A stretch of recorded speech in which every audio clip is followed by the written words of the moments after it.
नमस्कार. आपण भगवद्गीतेच्या एका अतिशय महत्त्वाच्या संधीवरती येऊन पोचलेलो आहोत. पहिला अध्याय आणि दुसरा अध्याय. पहिल्या अध्यायाचं विवरण आपलं करून झालं की कशा प्रकारे अर्जुन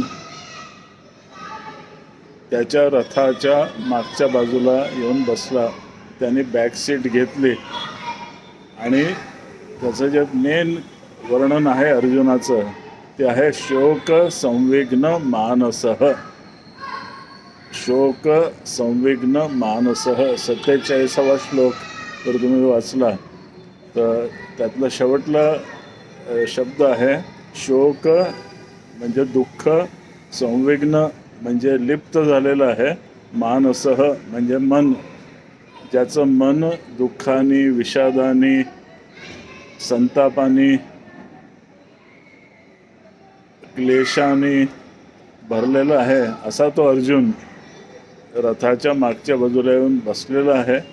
त्याच्या हातातलं धनुष्य आणि बाण त्यांनी सोडून दिलेलं आहे. म्हणजे आता मी लढणार नाही अशा मुद्रेमध्ये, अशा भूमिकेमध्ये अर्जुन येऊन पोचलेला आहे. आता इथून खरी भगवद्गीता सुरू होती आहे. ही पार्श्वभूमी झाली. आता दुसरा अध्याय 72 श्लोक आहे त्यामध्ये.